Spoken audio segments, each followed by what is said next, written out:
Press the bell icon on YouTube and don't miss another update.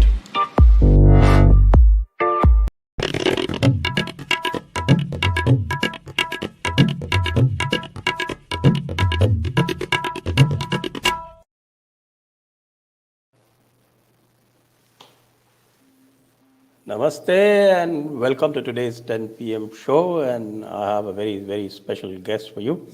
You all have been demanding for a long time that you wanted to meet up with Shri Rajiv Malhotra, and here he is. Welcome, Rajiv ji. Namaste.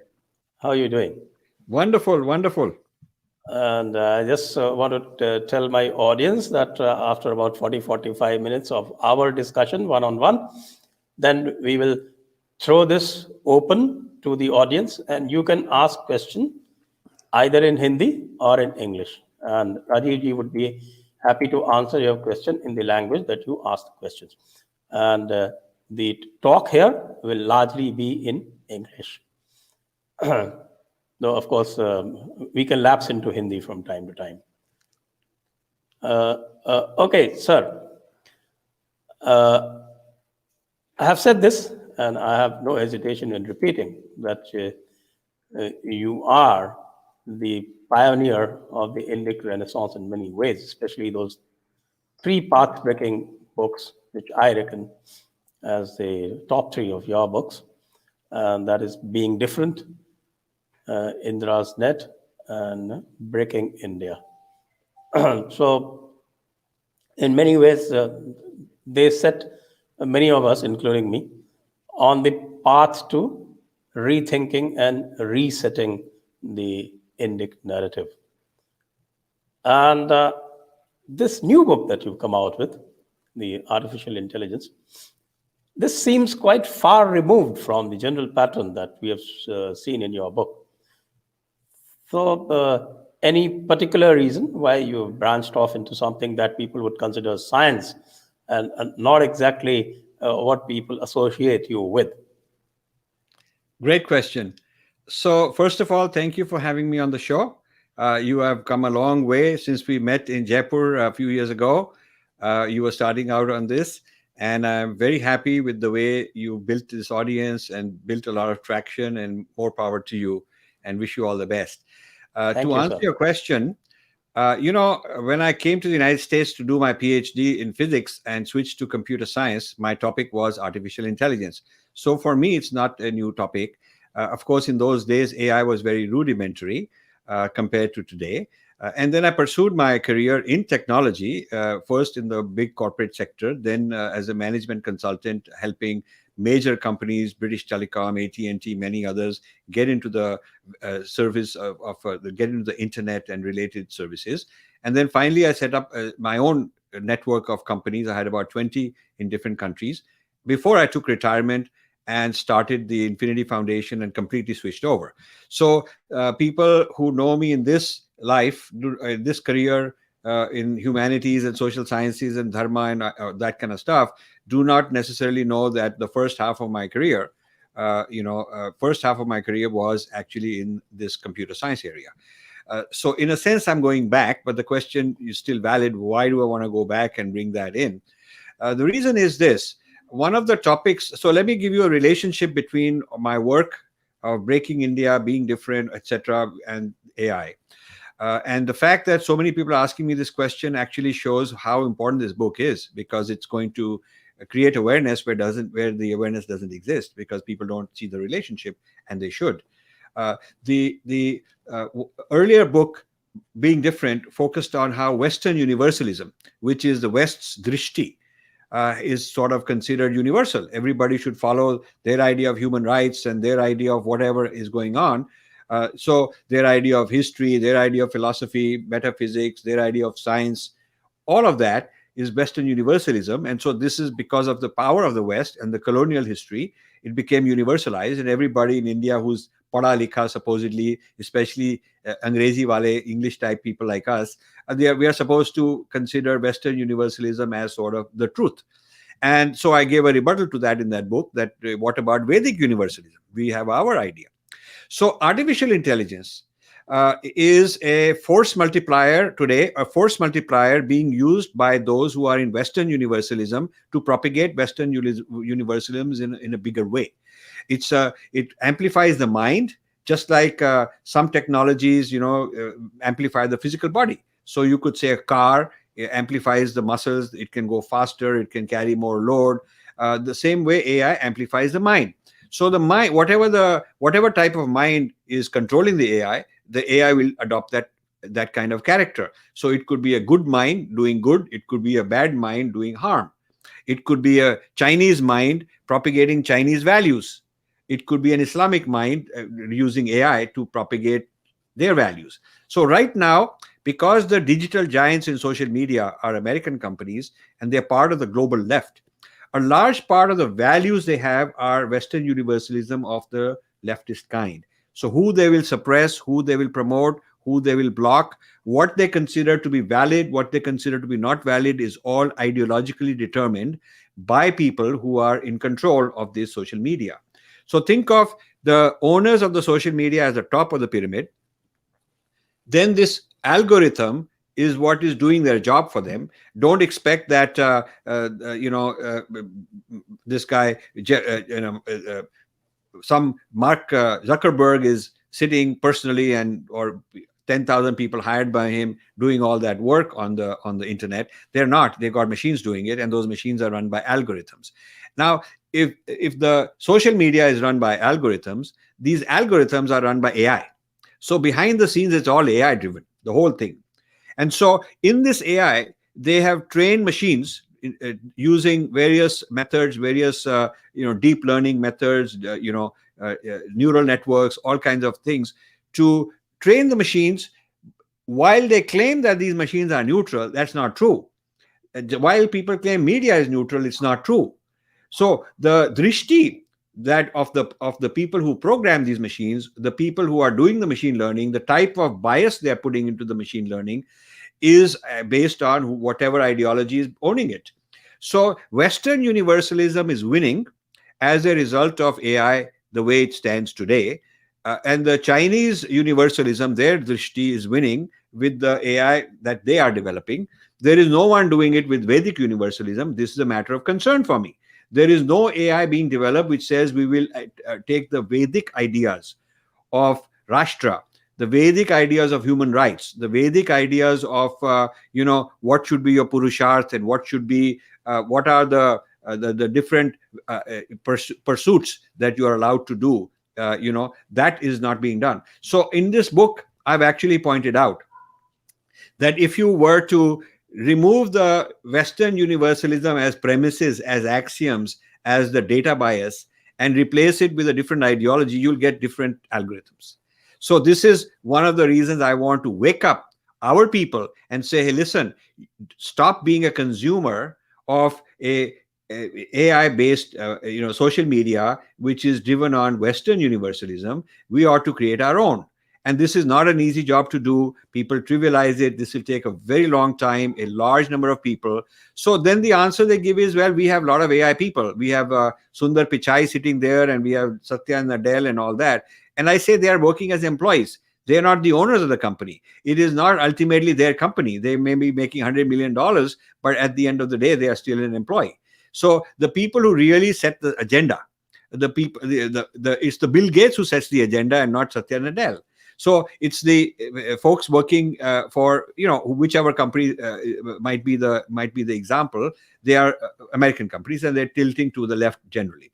So this is a reason why AI has a lot to do with Western universalism and the metaphysical premises. The second thing I did a lot of work on was Breaking India. Now, when I did the first book, Breaking India, I call it Breaking India 1.0. because now it is 2.0 with AI. To do this book, Breaking India, I went undercover. Went to a lot of international nexuses, global nexuses, to figure out what are they up to, how are they funding, how are they training people in India, whether it is the missionaries, whether it is the people creating the Dalit fault lines and the Dravidian fault lines or the Islamists. I did all that, and I wrote this book, Breaking India. At first, people didn't take it seriously, but it became a landmark, and a lot of people built their whole careers as activists based on the framework. I predict the same will happen with this book, because what I'm saying is now there is Breaking India 2.0. Breaking India 2.0 means that these companies, that these nexuses, whether it is George Soros or 10 others, I've got a list of a lot of them, they are using AI and machine learning and big data to control the discourse, whether it was these riots on Republic Day, whether it is listening into the farmers, figuring out through natural language processing what is the sentiment, which of them are angry, which of them are sad, which of them are fearful, which of them want to fight, how to manipulate them, what type of news to inject, what type of fake news to inject, how to arouse them. All of that manipulation of the mind, all of that is being done by AI. And so the Breaking India forces are amplified, and I call it BI 2.0. The Western universalism forces are being amplified with AI. You should certainly be aware of that. Therefore, it is not a disconnect from what I'm doing. I am taking this, I'm saying this is Kurukshetra 2.0. Now we'll have a Sepoys 2.0 fighting. There will be AI empowered Sepoys. I have come across a network of investments in India. Some of them are tech investments, some of them are media investments by some of these international nexuses that are very heavily AI based. So, you will see a new warfare. This is new. This is a new kind of Kurukshetra. And for that, you need intellectual Kshatriyas 2.0. And we don't have that. So the importance of this book in continuing the work of my past cannot be understated, cannot be overstated. This is an important book, extremely relevant, and taking my work to the next level. Okay, that's wonderfully explained. This is Kurukshetra 2.0, and this is Western Universalism 2.0, Breaking India 2.0, and to counter that, we need Intellectual Kshatriyas 2.0. That's why this book. Let's go straight into the book because we have a limited time. So let's go straight into the book, and I'll begin with the introduction, where you introduce what you call 5 battlegrounds, which are prominently stated on the cover of your book. And you call them disruptions and battlegrounds. Of course, 5 of them. So I'll take the 5 of them one by one, if you permit. The first one, of course, is generally, understood in the sense that people have a feeling that it is going to lead to a lot of job disruption and economic development, either disruption or augmentation. In general, that will have some impact on economic development and jobs, and that you call Battleground 1. So can you throw some light on that, please? Yeah, you see, people commonly say, reports commonly say that AI will create more jobs than it'll destroy.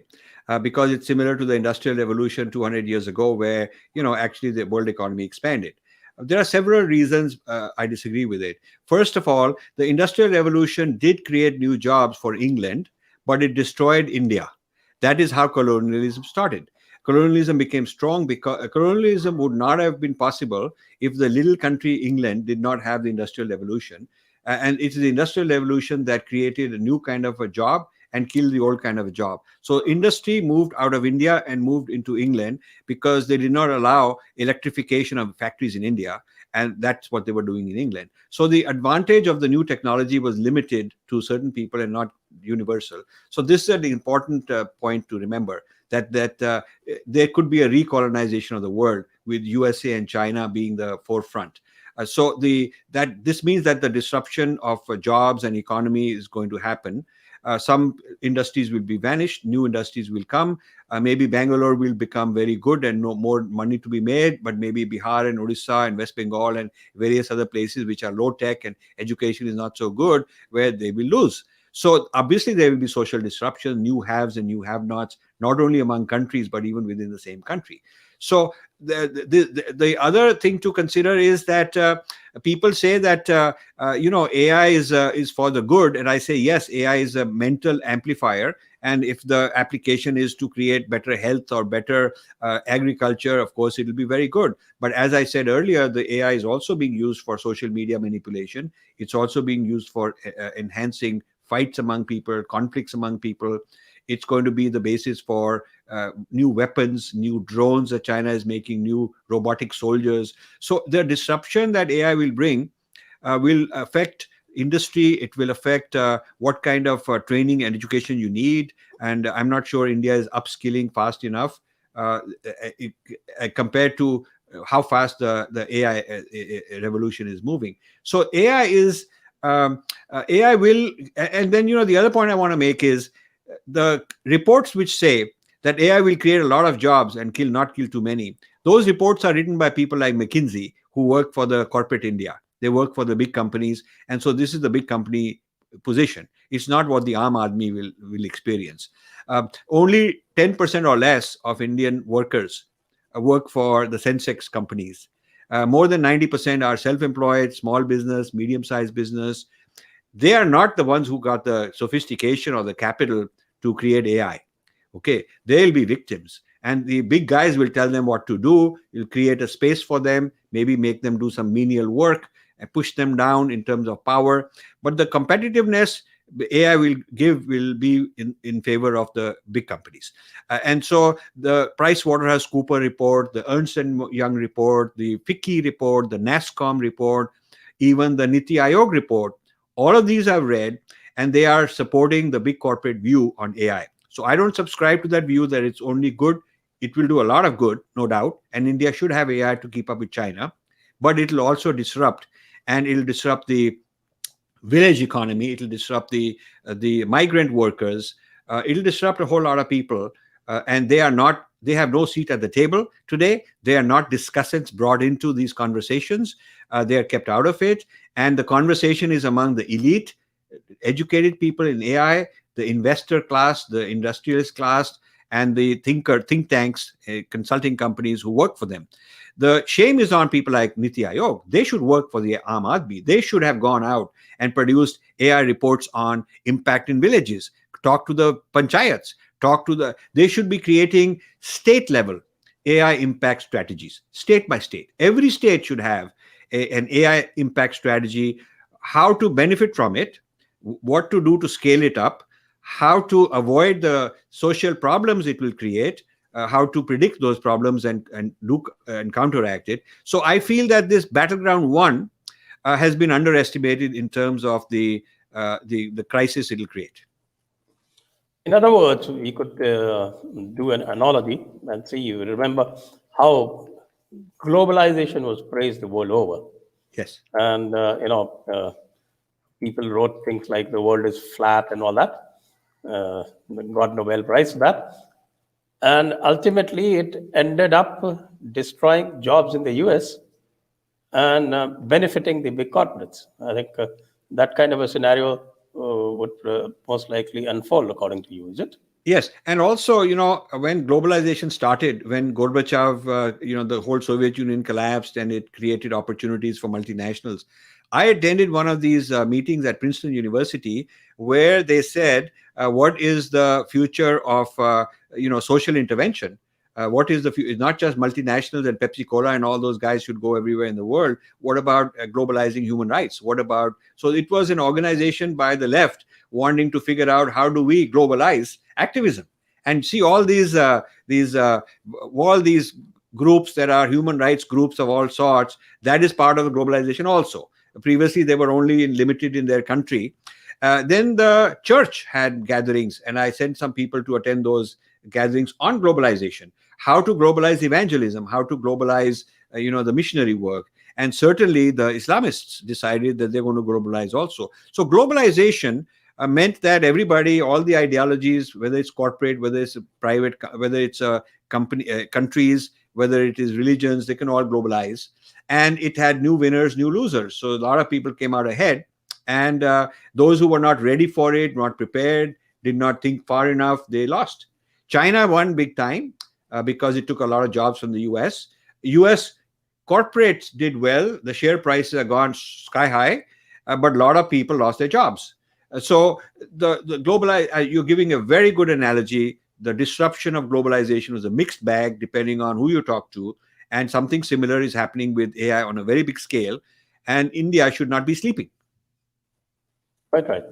So that actually this battleground once then seamlessly goes into your battleground two. That is global power. So global power is directly related to the economic development and jobs and the globalization of AI. So in a way, globalization and uh, your battleground two are interrelated.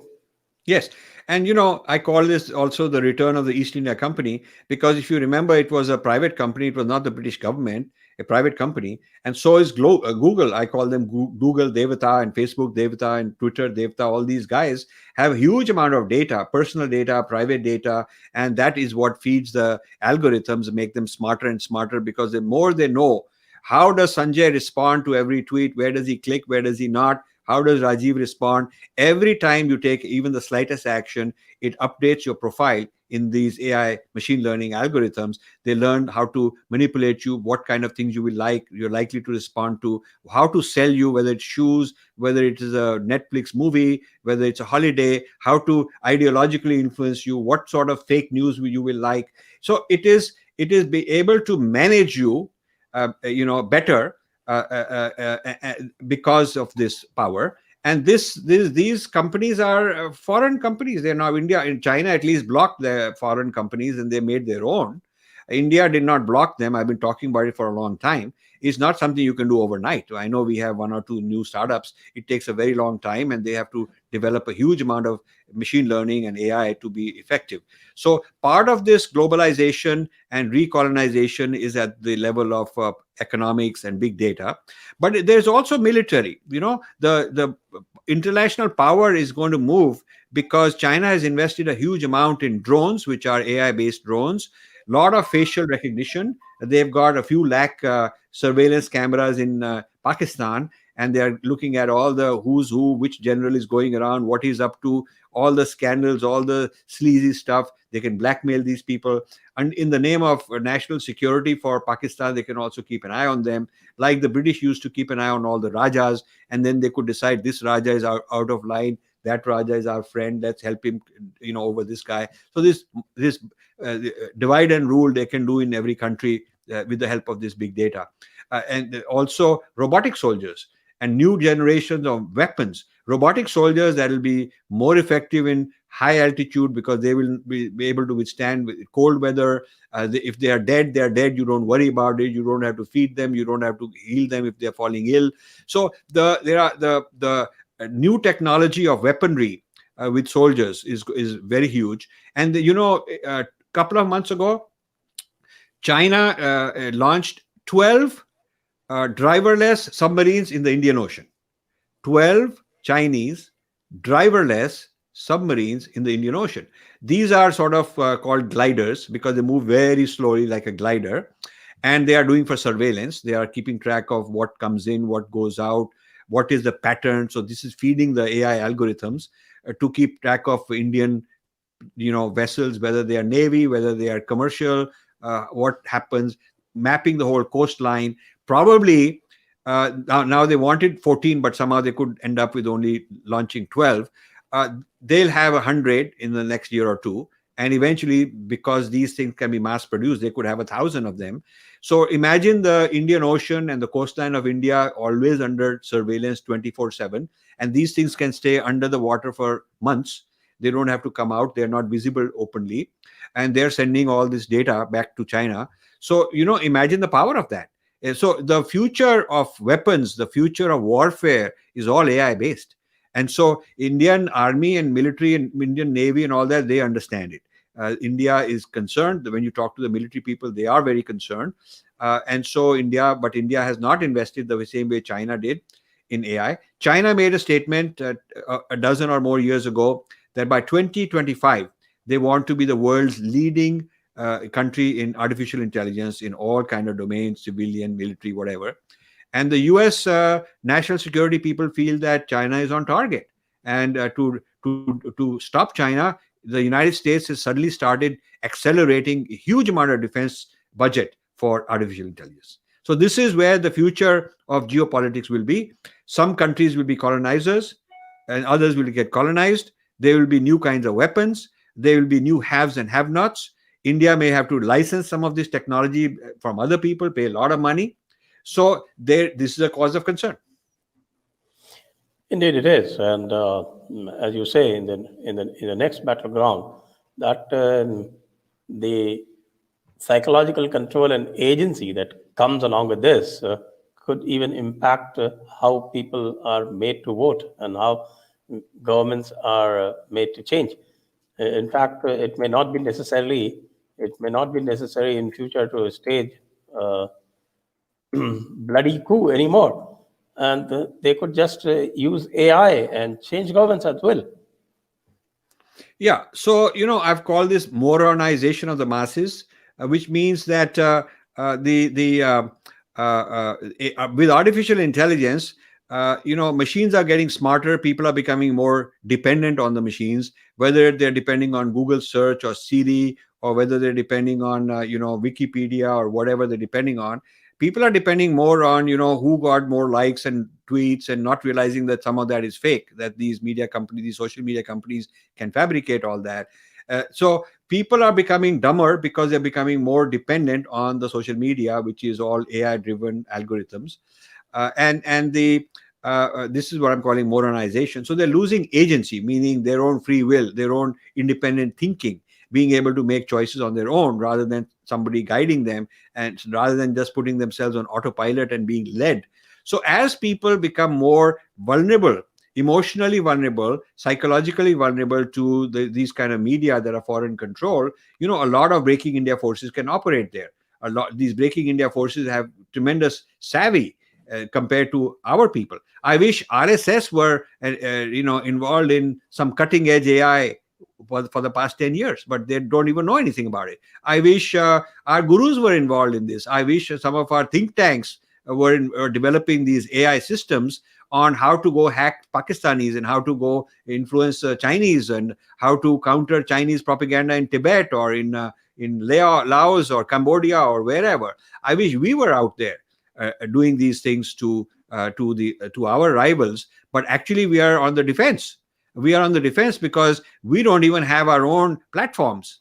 We've outsourced all these platforms, and we have become very proud that Google is investing here and Facebook is investing there. And when we come to the Battleground 5, I'll get into more details on that. I'm very concerned about that because that's what our ruling elite think is a good thing to do. And I'm not convinced at all that that's a good thing to do. Quite right. And you've also dealt with Battleground 4 as metaphysics, and you're concerned about the status and the state of his spirituality that the AI is going to impact. Yeah. So, our tradition says Adhyatma, we go inside. Satchit Anand, we discover our Satchit Anand. We discover the Anand inside. That is where my yoga takes me. That is where the meditation takes me. I find the ultimate bliss within me. I don't chase through my senses. I don't go running around chasing pleasures, material pleasures, bodily pleasures. I'm not extroverted in the pursuit of happiness. I'm introverted. That's what our tradition teaches you. But AI is based on a completely material model of biology. It says that the human body is algorithms. Your lungs are algorithm, your heart is algorithm, your eyes are algorithm, your brain is algorithm, and what you consider good and bad is also an algorithmic thing, and that can be manipulated. So with augmented goggles and augmented reality, we can give the guy artificial pleasures. He can be, we can give him a service at X rupees a month, some kind of augmented reality streaming service, and he can be fantasizing whatever he wishes, whatever he paid for. There'll be some kind of an app. So people will live in this dream world, in this bubble, and they'll feel very happy. and there'll be a huge industry, trillions of dollars worth of companies, in this field are coming up. Apple in the next 1 or 2 years is going to launch its augmented goggles, augmented reality products in a big way, and so will many others. And many people are already developing apps. So it'll go from the two-dimensional flat phone, smartphone, to a three-dimensional. You'll be immersed inside the scene. So you'll be sitting inside the concert and your favorite musician is playing, or you'll be sitting, you'll be the wicketkeeper of this test match or whatever, something. You'll get a different level of experience. So what is happening is the notion of self is now crumbling, and this self, instead of a unified self that Rajiv has to surrender to an even higher self, which is unity conscious. Now it is more like there is a Rajiv pleasure X, Rajiv pleasure Y. So Rajiv has got n number of different pleasures that he wants. They've figured it out, and they're going to feed me different apps that will give me different kinds of pleasures and delights and enjoyment. Some will give me the taste of chocolate without having to actually eat physical chocolate, because they're also working on mental brain implants. Elon Musk is US government is working on them. CIA is, Chinese military is working on them. So there'll be a whole generation of wearables in the next couple of years, and then many years later, another generation of implants that will also hack your brain. So what does all this do to the concept of Adhyatma? What does it all do to the nature of self? Are we becoming mechanized? Are we going to be remote controlled? Are we somebody going to determine that, okay, this guy is a prisoner, he's to be sentenced to jail. So the court, instead of throwing you in a physical jail, will say, okay, we put this implant on you, and you will manage you so you will not be violent again. You can live in your house and eat, live with your family and all that, but mentally we are going to control you. And this will be considered good humanitarian, better than throwing him in a physical jail. And there will be solutions to mental health problems, to people who are rapists and violent, people who are suicidal. So there will be a lot of good applications to get in the door. And once these good applications are approved, the implants are approved, then these implants are also usable for entertainment. And then there'll be wild entertainment industry. Forget the current Bollywood and screen and all that. There's a whole new kind of delivering entertainment to you. And so this also brings, the escapism to a new level. So I have found no guru talking about it. I've tried to get gurus to have an engagement with me. Only one or two young sadhus and swamis were willing, and they said, look, we know nothing about this, but you teach us and we will, of course, interact with you. I'm very happy, because I like people who say, okay, teach us and then we'll interact with you. At least they're learning. So I'm going to collaborate with young sadhus, because I think the very high and mighty multinational guru type organizations are too proud to want to learn, to admit that they need to learn especially from a civilian like me, and simply haven't thought of these problems. They haven't thought of the challenge that the whole consciousness movement, the spiritual movement faces with this new technology. Yes, and that takes me to the question that you raised very validly. In fact, the Battleground 5, I'll leave for the end, because that is also a whole part 2 of your book, which you call Battleground India. So that I will discuss in the end. You have raised this question of intelligence versus consciousness. And there is this great debate going on within these circles where AI can be conscious. But you also raised this question whether actually it matters. Whether it matters whether intelligence can be conscious or not. Because in the context of AI, you seem to suggest that it doesn't really matter. Yeah. So I think artificial intelligence is unrelated to artificial consciousness. Whether we can create consciousness artificially is a separate topic. There's a lot of work going on also, that I call it AC, artificial consciousness. But I want to keep that. I'd mentioned it in this book and I put it aside, saying let's focus on artificial intelligence for now, because that's a very big subject. Artificial intelligence is here and now. Artificial consciousness is a possibility perhaps in the future. We don't know. But the two are not related, because, when something is intelligent, it doesn't have to be conscious. I'm a driver, and now you replace me with a driverless car. I cannot say that this driverless car is not conscious. The point is I lost my job. So as far as impact is concerned, the impact of AI on me is there. I lost my job to this unconscious machine. I can call it whatever I want. The point is, if it can drive the car effectively, whether it is conscious or not doesn't matter. So whether the drone is conscious or not, it can go with all this night vision and surveillance, and it can look for shapes and figure out human being and tank and blast them and throw its bombs very accurately. The point is, this unconscious, very intelligent for this particular application is useful. Whether the facial recognition algorithm, I mean, the facial recognition algorithms are higher reliability than human beings, faster speed, lower cost. It can do more faces recognition per second than human beings could. It can recognize Sanjay from a stadium of 50,000 people. It can pick out and say, okay, that is Sanjay, that is Rajiv. It can do it better.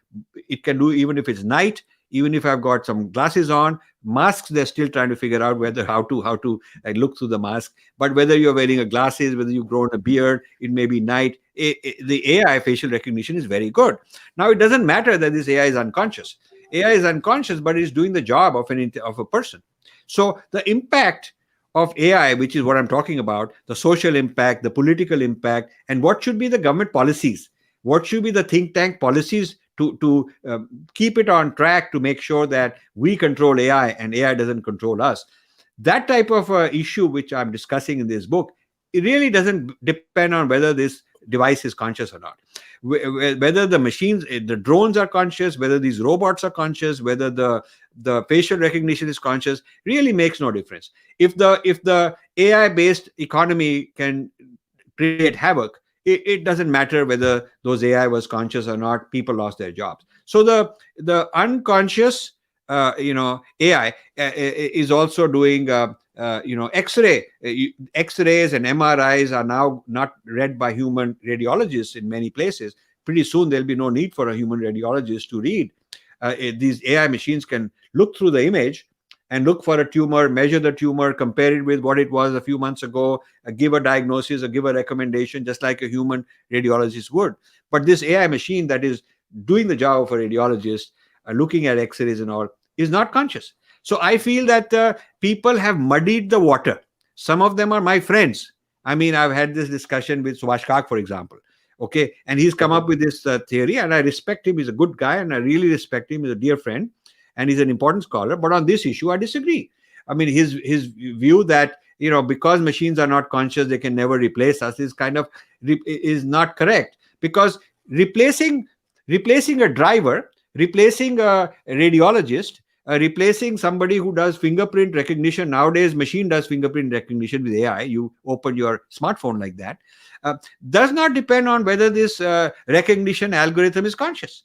So I think by mixing it up with conscious, because of science fiction, where they talked about, robotic devices that are conscious, and sort of the average people have become confused because of science fiction movies. Leave the science fiction out. Look at what's practical, what is happening, what the ramifications are, and you will find that AI is immensely powerful without having to be conscious. Okay, and that brings us to the major part of your book, that is the whole part 2 that you've dedicated to Battleground India and how it impacts India. And some of the points that you have mentioned: technological dependence, economics and human capital, digital colonization, psychological hacking, digital opium, and all that. A whole lot of things, a whole lot of, I should say, red flags you raised. And okay, let's talk about the red flags, and also let's talk about the solutions. So, what concerns me is that Indians are very smart people, and Indians are involved in leading positions in AI all over the world, but not for India. This is not Atma Nirbhar of India. This is Atma Nirbhar of America and Europe that Indians are involved in. So India supplies a lot of brains. And when you go to pharmaceutical companies where they're using AI for genomes research, you'll find a lot of Indians. You go to the Googles, you go to the Microsofts, you go to the Facebooks, you'll find a lot of Indians in senior positions. You go to NASA where they're involved in this kind of thing. You go to defense contractors, McDonnell Douglas, Boeing, Grumman. These are major defense contractors. You'll find a lot of Indians, but they're working not for India. So this is, so again, Indians are muddled by saying, oh, NASA mein hamare kitne Indians hain. Theek hai, we got a lot of Indians in NASA. We should be very proud of them. But the point is that is not an answer to whether India is ahead or leading or behind. And India is 10 years behind China in AI. So the fact that Indians in their personal capacity are working from top level corporate positions in America to very low level menial, tagging, what's called labeling, tagging kind of work in AI, which is very menial. Throughout this range of services, Indians are very prominent. That doesn't make me happy that, hey, India is doing well, because I want to know what is made in India intellectual property. How much patent does India have? Not how many patents Indians filed on behalf of Microsoft, but how many patents they filed on behalf of India. You will find that the global market share is dominated by USA and China. About 70%, 80% of the investments are from these two countries, of the patents are from these two countries. If you look at China is catching up very rapidly. If you look at which are the papers in AI that are most often cited by international journals and the most prestigious scholars, you will find that some Chinese university are neck to neck with Stanford and MIT and Carnegie Mellon, which have been the bastions of US AI. So Chinese are doing very well. There's no Indian university that can claim to be among the top several in AI research or patents or any of that. Nor can the DRDO, nor can private think tanks say that, we are producing a large amount of AI patents. India's share of AI patents is small. And out of that small share, most of those patents that are in India are owned by Microsoft India, Google India. It's the Americans who've set up shop in India also to tap into brains. So they're doing the right thing. They're saying, okay, they're smart people, pick them up, give them a good life, and they'll work for you. So that is, East India Company also hired a lot of babus to run the civil service. They hired a lot of sepoys to run their army. They hired a lot of, zamindars to be the feudal kings and lords. So, the fact that Indians in their personal capacity are successful, it does not satisfy me. And I think that this labor arbitrage of selling Indian labor has made several billionaires exceedingly rich in India, and we think very highly of them. I'm not very impressed by the Indian billionaires in the tech industry, because they should have done what China did 10 years ago, made some huge bets in technology, futurist technology. China also made its money on labor arbitrage for factories. They sold cheap labor to the Americans at a high price and made tons of money. And then they did something different. They took that money, almost half of it, reinvested it in futurist technologies. That's why they are number one in solar, in robotics, in drones, in now becoming in AI. So India just basically sold all this, made some quick money, quick jugaad, but did not reinvest in futurist technology. The research of Indian tech companies is abysmal, is very low. It's a service model basically on renting out people, and it is not on R&D. So India is behind these new technologies, and AI is not just one thing by itself, but all these cluster of technologies. It will soon have quantum computing. It includes semiconductors, a whole lot of things that come together under AI. India is therefore, in my opinion, in trouble. And besides this physical level of problem with the economy and national defense vis-a-vis China, Pakistan as a combination of hostile forces, India is also in trouble emotionally, because the Indian people don't have a sense of grand narrative. We are always chasing this guy's narrative, that guy's narrative. This famous person who got so many million followers said this, so he must be right. Our people are not able to discern what's valid, what's not valid based on the sense, based on their own intelligence. They're based on bhed chal. Bhed chal means, some kind of effect of stampede effect. Bandwagon effect. Whatever is popular, they go that way. So Indians are vulnerable. Indians are vulnerable to moronization. And in the midst of all this, you have democracy. Now, democracy basically says be popular and you will win. It doesn't have to do with be truthful. It doesn't have to do with do the right investments that will pay off in 10 years, 20 years. But what can I say now for the next 3 months and get popularity? The person who says, Are bhaiya, we have to sacrifice for 10 years because we have to do all these things, long-term bets, and then in 10 years we'll be better off. He's not going to win. The person who's going to win has to say popular things, what people want to hear, what is feel good, whether it is true or not, but what is feel good. So this means that in a democratic country, it is not very easy to give people challenges. What I'm doing is very unpopular. It would be a stupid thing if I had ambition as a politician, which I certainly don't, or if I wanted some appointment somewhere, or if I wanted some kind of award or something like that. I couldn't care less about that, which is why I can be fearless. But the thinkers, the people who have the power in the country are all hanging on to what they must do to play the game.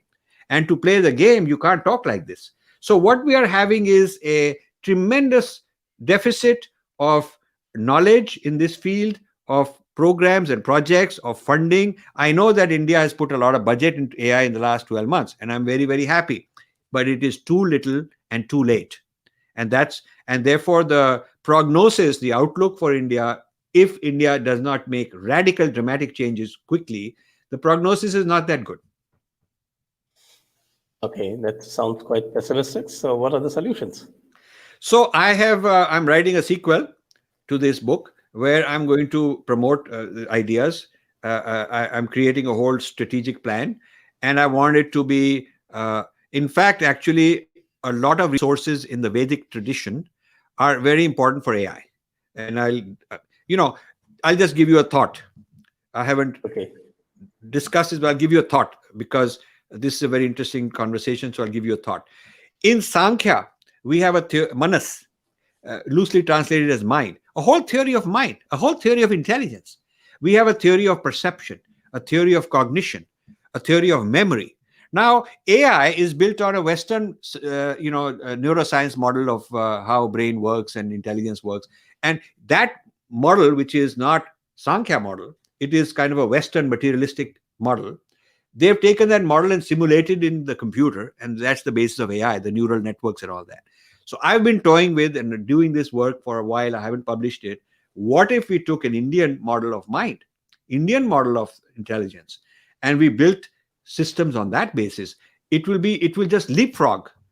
I'll talk about it later. So, we haven't done this. We keep talking about Indian science, Indian contribution, and we are just fixated on the past. We have not taken that knowledge into the future. What matters is not, okay, pehle rishis ne ye kiya tha, number 0 aa gaya tha, and all those kind of great things, which is very good. But the real narrative has to be the future. People when they think I'm doing this grand narrative project, which I am, and this is part of that project, they think I should write a history book. And they keep saying that Rajiv Malhotra should write a history book. Are bhaiya, I'm writing a book of the future of Dharma, the future of the Vedic science, not the past. So AI is a very important bridge for our future. But we have not understood it. The guys who know all this knowledge about all our shastras don't know any of this stuff. Those who are working in AI, working for Americans, they don't know about our tradition. Nobody is putting it together. Gurus should put it together. They are nowhere in the scene. So I'm going to write more books on this topic. Quite right. As you rightly said, you're talking about Sankhya. The West has no clue to the 4-level psyche that we have in our traditions. Yes. And they work only on the 3-level psyche. Yes. So that's going to be very interesting indeed. So I will tell you one thing.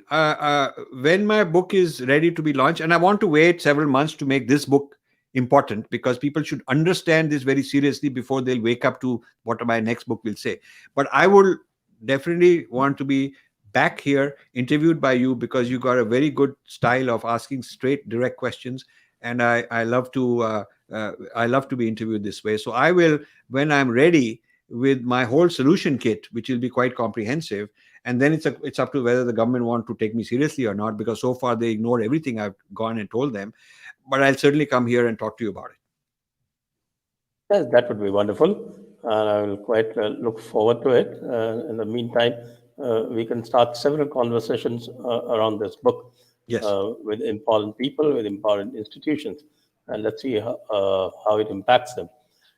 And we've already done about 50 minutes, so I think it's time for us to dive straight into the question and answer sessions. Yes. Do please start asking your questions if you have any. And of course, please do not ask trivial questions because we will filter out trivial questions. So please ask some thoughtful questions that will really, I should say, that would challenge Rajiv ji. I Of want course, that. it is very difficult to challenge him, No, I but want it. it would be wonderful if you can put challenging questions to him. And I'm more And than happy to be wrong. I'm more than happy to learn from it and be wrong. I will be a better person and wiser. And so throw challenges at me, please. yes, and of course, my usual routine, please like and share the video. Please subscribe to the channel and also press the bell icon and be with us and support us. Uh, Over to the question and answers. Press the bell icon on YouTube and don't miss another update.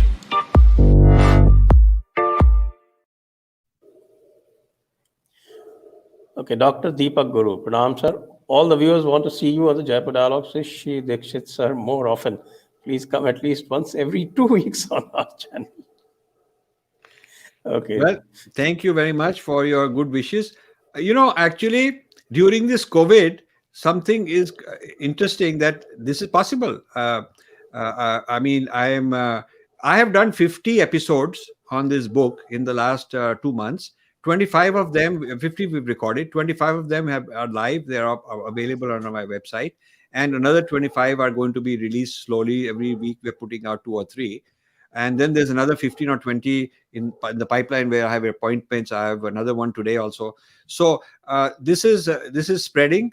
But I think Sanjay is a very good friend of mine. We are on the same wavelength. He reaches the right kind of people. He's very serious. I really like that.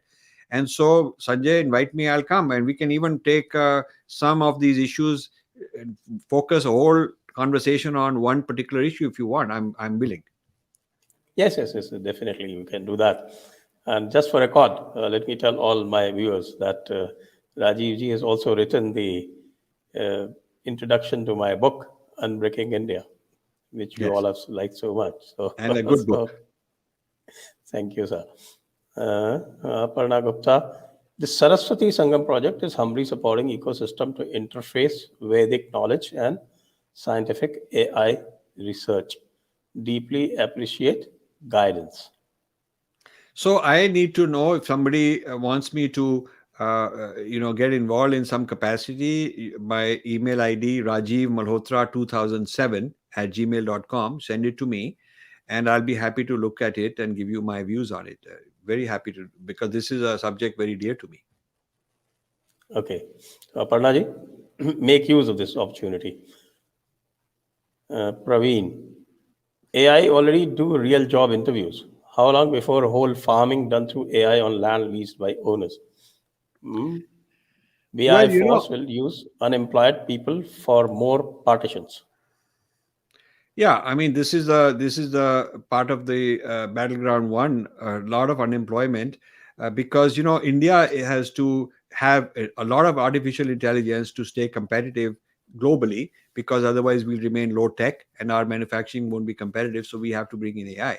On the other hand, if we bring in too much AI, then we'll have unemployment because we don't have enough educated people who can become part of the AI economy, and they'll be left out. So too little is bad and too much is bad. What to do? And this is where a lot of thinking has to be done by, Niti Aayog has to completely dismantle its current approach and think all over again on artificial intelligence strategy. They have to go to the grassroots. They have to go to the state level.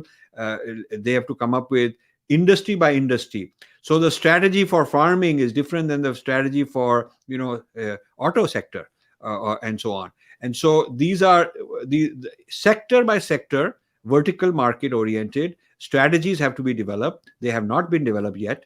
And I would rather prioritize the sectors which are going to affect the masses, the poor people, because I think that the way things are heading, you will have a lot more people that will be frustrated, disgruntled, out of work, and then you'll have social upheaval, then you'll have violence, you'll have all kind of problems in India. And I am predicting that by the middle of this decade, such problems will start unless the government does something very quickly now. Okay. Next. Okay, what is the acceptable point at which we are all okay with AI evolving without humans directly in the loop? So, AI unsupervised and general, there's something called general AI, which kind of masters all the human faculties. That is a bit away. Right now, the AI is domain specific. So, the AI that manages a robot is different from the AI that manages, looking at X-rays, and the AI that will be picking, fruits in the farm, and it has vision to tell which fruit is ripe and all that.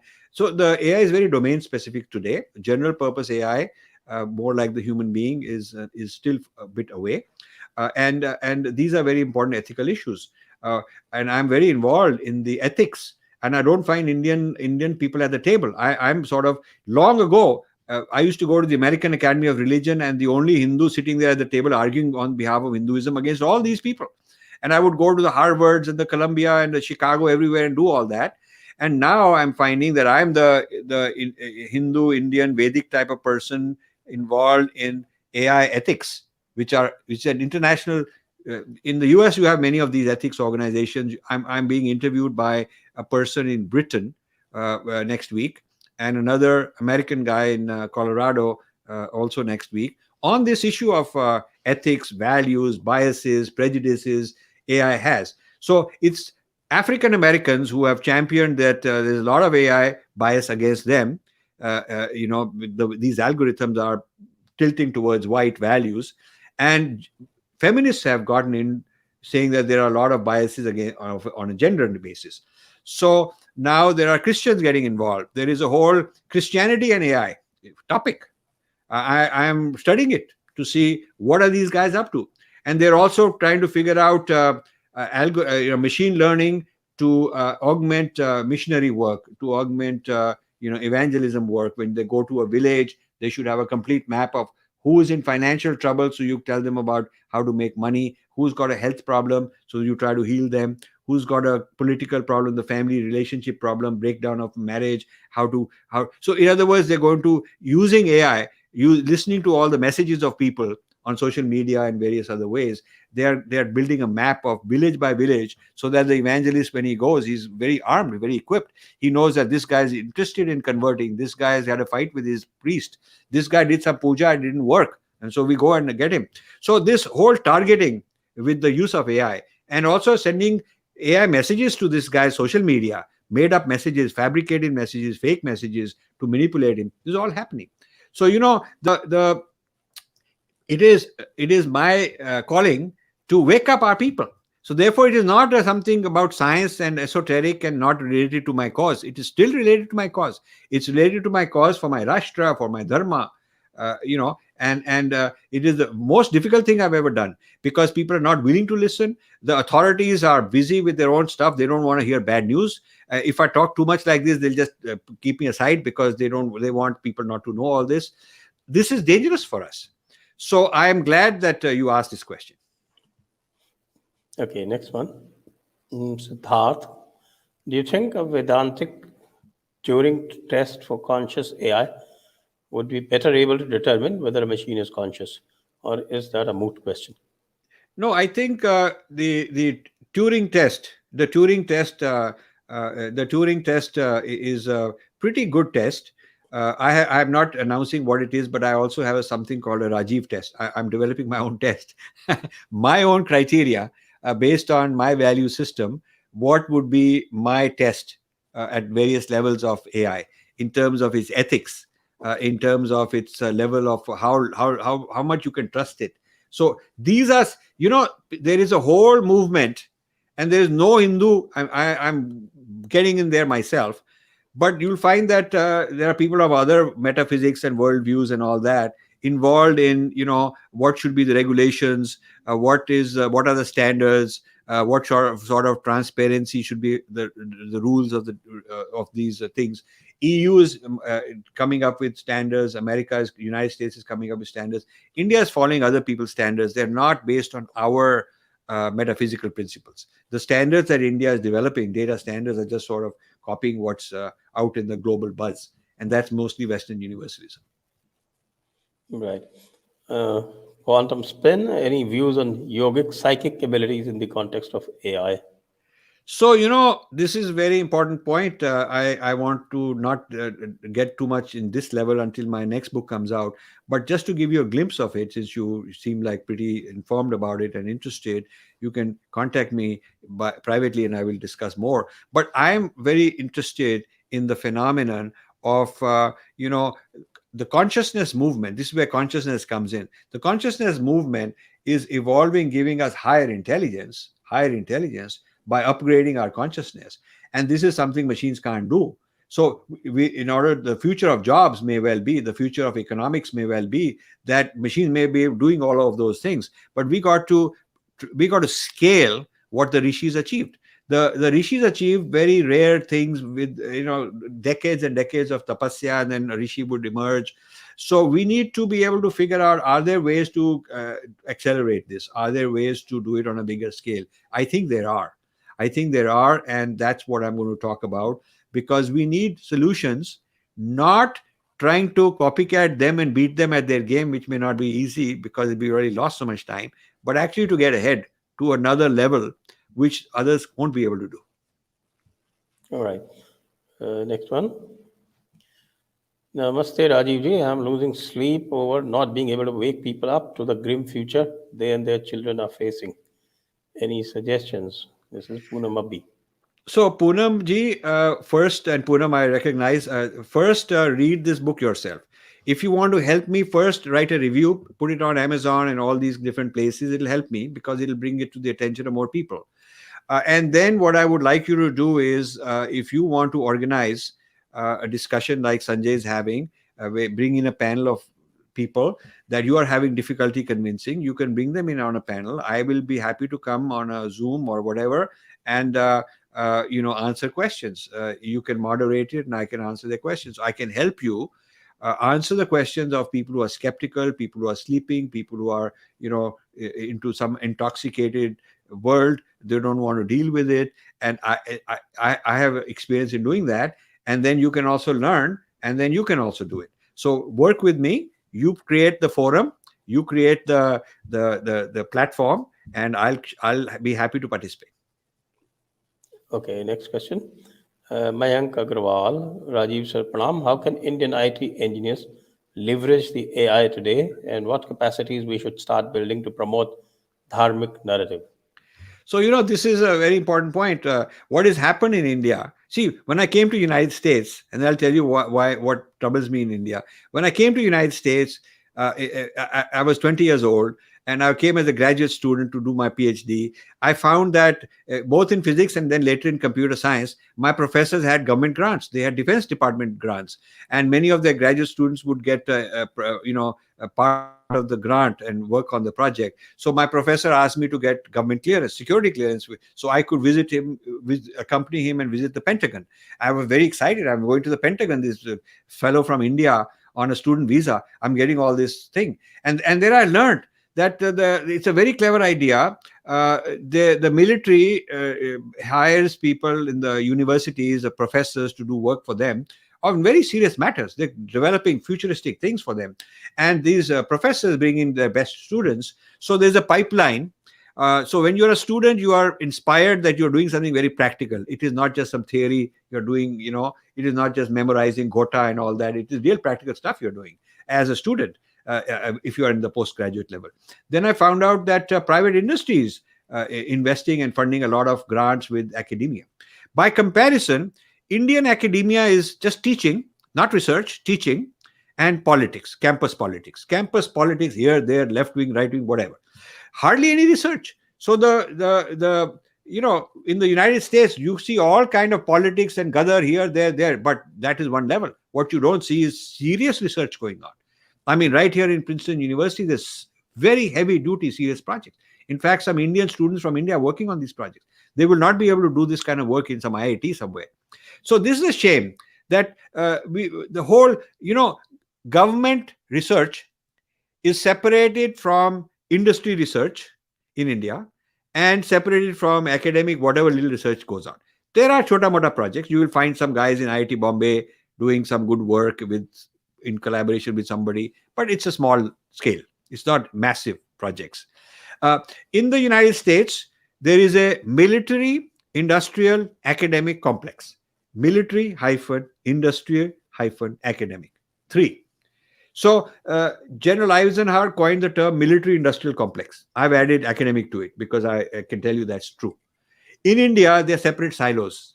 The military, DRDO, they're doing their own thing. And then they start manufacturing, whether it's a tank or aircraft or whatever. In the US, these DARPA, which is Defense Advanced Research Project Agency, it has created so many breakthroughs, from transistors, semiconductors, to lasers, to drones, to driverless cars, to internet, all kind of things they discovered, they invented under defense contracts. They gave these contracts to private sector to do the work, and to academics to do the work, to seed talent and seed capacity in the private sector. So if you look at, if you look at the top dozen or so, if you look at the top, the defense industry in the United States, defense industry in the United States has a turnover of over $500 billion, $500 billion. It's a private companies. It's not government. That's separate.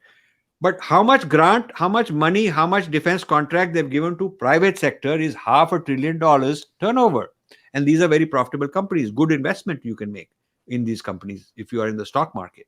So, India has not created this military industrial complex first, and then academic part of it. So what should IIT do? It's very sad. The government planners have to break these silos which are keeping these things separate. Why are the places where you are training the next generation of technocrats and scientists, why are these guys not utilized to do actual work? You should channel them into projects that are really useful projects. Industry should fund university projects, and government should fund university projects, because then you'll have the next generation ready to do innovative things, and not just get a job, a sarkari job or outsourcing job and work for somebody else, but create real entrepreneurship. So IITs are beginning to do this very late, but a very small scale. You look at how much came out of Stanford. So many people in Stanford, in MIT, all these, Columbia, Princeton, they barely gotten out of college, and they already gotten several startups, and they have money available. People will back you. University has got incubation centers. Right here in my neighborhood, Princeton University has got these incubation centers, which means that if you are a student, you will go get an office, get facilities, and they'll help you, and they'll tie you up with some investors. So the in American habit of capturing brains young, that's why it's a youth country. This is where the youth dividend is in America, because all these great things are started by very young people in their 20s. And so in India, the authority is with senior people. They're old people. They are not from this technology. They are from a prior generation. They don't know much. They control, and it's all lat sabi. And you are this big shot, and everybody else is sort of young people. They're bachas. I think we got to take these bachas more seriously, give them more rights, more opportunities, challenge them more, push them more, scare them with all the difficult things, and excite them with all the promising things. I think we should treat the young people like they're more resilient and they're cleverer than we give them credit. And this if they could do this, it's a whole shift in thinking of Indian people and Indian institutions. But I think then we would get so much more done by the IIT talent, and not just IIT, but other places also. Thakur Jugnu. Thank you, Rajiv ji, for this debate on AI. In the past, Marathas were procuring artillery from the French and East India Company. Now we are also doing similar things for latest military hardware and software. Seems nothing has changed. Yes. Babur brought the cannon into the Indian subcontinent, and you know what happened, what the rest is history. We didn't have cannon, so when the cannon was fired, the elephants ran away. And I mean, the thing is, cannon had been discovered and used in Europe, but we were not doing Purva Paksha. At a time when we had such rich rajas, we had so much money, we had scientists, we all that. But we were so much living into our own little life and not worrying about global events. They should have sent ambassadors, they should have sent Purva Pakshin type people, military people, scientists to go to other places, bring back knowledge. Hundreds of years before Babur, we would have understood there is a cannon, bring in the technology, we should also have it. Why wait for an invader to bring it to us and make us slaves, and then we learn how to make cannons for him? That's what happened. And then the Portuguese and the various naval powers from Europe brought these cannons on boats. So the land cannon and the boat cannon, they all brought by outsiders, when we could have gone out and learned all this stuff. So this business of pretending I don't know, it doesn't matter to me, I'm okay in my house, why should I care, Bhagwan will look after me. I mean, this kind of mentality hasn't changed. AI, China announced very officially, very publicly a long time ago that they want to be number one in AI on every front around the world. And they want to put AI in every system of all kinds. This is not a secret. There are many other secret documents with details. I've read some of those also, because CIA translates many Chinese things from Mandarin to English, and there are certain ways you can get them. So if you monitor, the Indian government should be doing all this. The Indian military should be doing all this. The ME, Ministry of External Affairs, should be doing all this. What are they doing? I mean, they're supposed to be keeping an eye on what others are doing, others are up to. So if the Indians were doing it, we would not be suddenly waking up right now and saying, "Arey wow, acha, we should buy Raphael because Raphael has got AI." Raphael, we are paying a huge amount of money because it has the AI that one pilot can do the job of 50 pilots, 50 human pilots, because it can keep track of multiple enemies, planes, multiple missiles, all with different velocities, all with different properties. It can calculate quickly. It can figure out what are my options, what are the right options, what to do, what not to do. And so, you don't have space for many pilots to sit in a plane. And therefore, this AI is an augmentation of the one human pilot, and it will do a lot of these things for him automatically. So since we couldn't do it, despite being software superpower, on the one hand, we are saying we are software superpower, but when it comes to AI, we are 10 years behind. So what is the joke? This business of constantly having to buy foreign weapons is, we are on a treadmill. We keep making money through exporting, brains of Indian people to work for them, labor, and then the money we get, we are going to buy energy and oil out of it, and we're going to buy weapons. That's not the way to build a superpower. So you should question what happened to this software superpower business if we are AI importers. What happened? Whose fault is it? Who do you hold responsible? Why no one talking about it all these years? So I hope you understand that the issues I'm raising in this book are not some new science fiction or scientific kind of technological issues. These are very relevant issues towards Rashtra. Is the Rashtra secure? Chin Gupta. Rajiv ji, is it possible to codify laws of Dharma, Bhagavad Gita, and Chanakya Niti in AI? Yes. No one wants a super warrior robot to be stuck in battlefield like Arjun in front of enemy. Yes. So there are many ideas, many recipes, many kinds of things in our texts I'm looking at that would be good in an AI system, which I think the West hasn't discovered, and we should be putting it. But then we have to wake up our people. And those of you who are interested in such things should contact me and join me in some way. I mean, we don't have funding and all. I wish they would allow us to support people, then we would do these projects. But we haven't received any support that allows us to do that. But certainly intellectually, I can guide these kind of projects. I think that the use of artificial intelligence to bring in the foundation Vedic knowledge, social knowledge, science and technological knowledge, mind sciences knowledge, bring in all the kind of knowledge, different knowledge systems, and use machine learning to as education, for education purposes. You can train people better, quicker. For consultation, the system can be like a consultant to a human being, so it can augment whatever knowledge he knows, because I cannot know too much as a human being, and maybe this machine is going to get me ahead. And then also making decisions, simulating possibilities that a human being cannot do. So an AI empowered, an AI empowered Vedic society would be far ahead. And in this book I already talk about it a little bit. I don't give you all the answers, but I talk about, Vedic social sciences. I talk about Vedic sciences and AI. I talk about these in the book in part 2. But it's already 520 pages, so I want to now, I'm writing the sequels, 2 3 sequels to this book, addressing different issues in a more substantial way. But the point you raised is a very good point and very important for me. We have a few more interesting questions. I'll take them also. Next one. Uday Suryanarayan. The Western model of AI is based on an empirically proven framework. Won't the Vedantic model require empirical falsification before deployment? AI is based on feedback, and I believe that human learning is based on feedback. I mean, you teach a child something, a child crawling and want to get up, so get up and falls. The muscles get an experience of why he fell. Then one day he get up and he doesn't fall, and the muscle memory gets trained that okay, this is the right way to get up.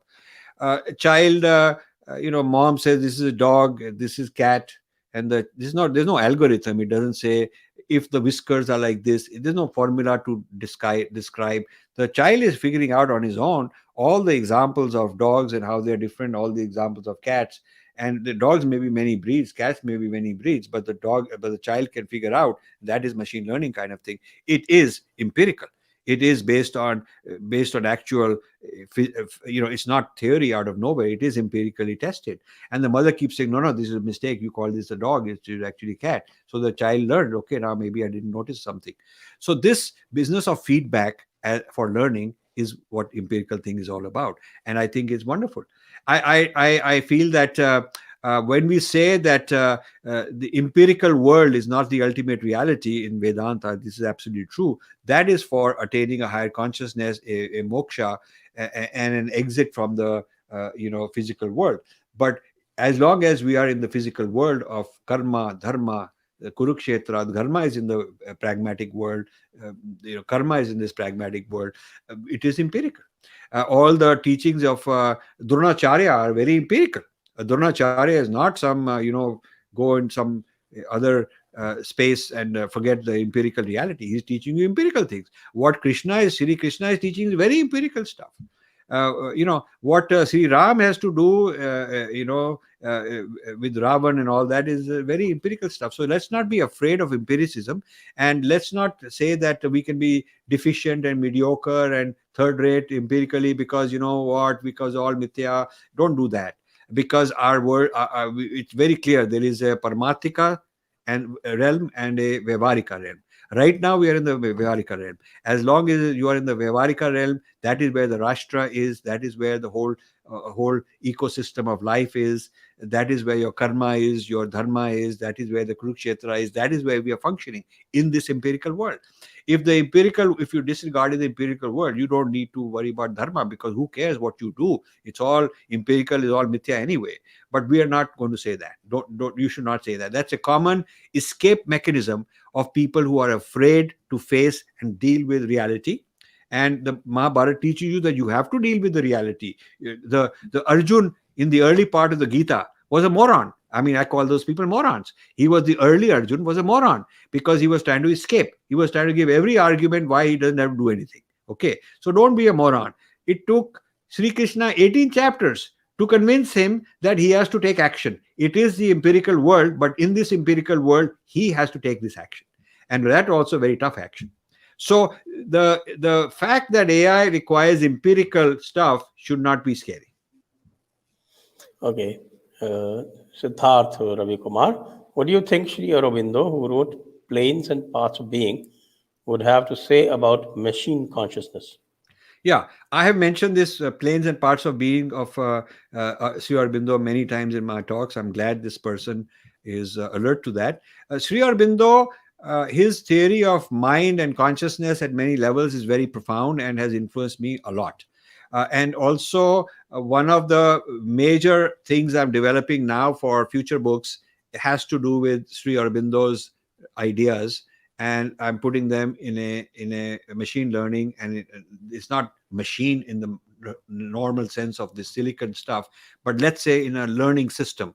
I'm putting Sri Aurobindo's ideas into this AI, framework, because I think that that's a very strong engine we could build. We could build in a practical way, and so I'm very excited about it. Now, as far as planes and parts of being are concerned, that is a very powerful model of mind and intelligence, and a lot of Westerners, from Maslow's pyramid to this emotional intelligence, these kind of people, they got ideas from there. I have, in fact, one of the series of books I have to complete is on my U-turn theory and theory of digestion. And one of these days, I'll surprise everybody. I'll put out multi-volume all in one shot, because they're making progress, but I want to perfect them and before I publish them. But one in that work I'm talking about the planes and parts of being, how it has already influenced a lot of thinking in the West, in the mind sciences, without proper attribution, which troubles me, and how the people who've taken these ideas haven't learned it correctly, what mistakes they've made, and how we could actually make things better into the future. So you are onto something good, and I encourage you to continue. Right. Next one. Thoughts on Siddharth Ravikumar again. Thoughts on Ayurvedic diagnosis prescriptions using AI. So, there are two domains I'm very interested that they should use AI to develop better models. One is Jyotish, and the other is Ayurveda. Because you have a very large big data. You have a very large data of experiences. Each individual is different. Each individual is different.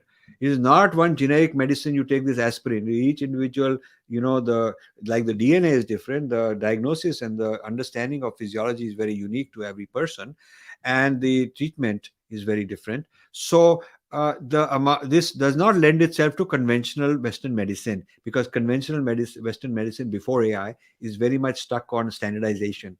This is a standardization of a disease, a standardized solution, and Ayurveda doesn't lend itself.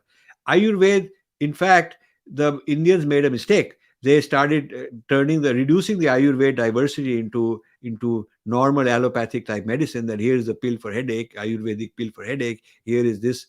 That is not real Ayurveda, because the moment you standardize and collapse it into a one standard molecule, that is just Western medicine. Maybe you've taken the Ayurvedic concoction and turned it into a Western medicine and got a patent, and that's fine. That's one level of Ayurveda. But the real Ayurveda is highly individual, highly personalized. The amount of big data needed is so huge, a conventional computer system wouldn't keep up with it, but now the AI systems can.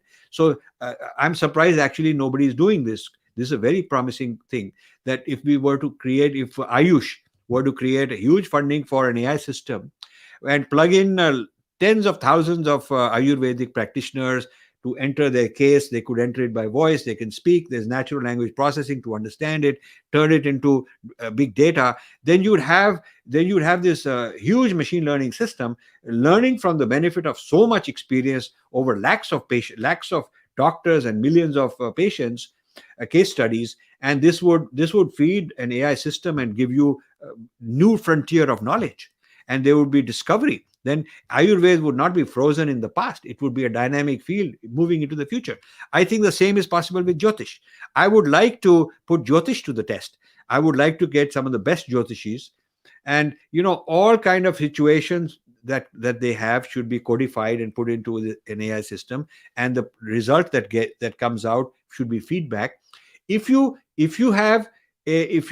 make a decision and the result comes back to you as feedback, it was successful, it goes one way. It was not successful, it goes another way. You learn which methodology was successful, which assumption was not so successful, and you keep changing your algorithm. That is how machine learning works. So if there was this feedback loop, which there isn't right now for Jyotish, because so many Jyotishis going around talking and doing things, but there's no systematic way to evaluate, to give them feedback, to train them better. So now I think with the machine learning, you could probably have an AI enhanced Jyotish system also. So now we are almost nearing the end of our questions. Oh yes, okay. So that's the end. So we have asked all the good questions that we filtered out. Some of them might have been left out, and that is because we did not reckon them to be challenging enough for somebody like Rajiv ji. So thank you very much, Rajiv ji, and thank you very much, viewers. I think we've had a very enlightening talk, and this is sure to set a new standard, and I think it should inspire many people to get up and face the challenge. And unless we face the challenge, unlike what we had in the medieval ages, where we did not have the right information, at least we have the advantage of having the right information, let's say, and we did not get colonized like in the time of East India Company.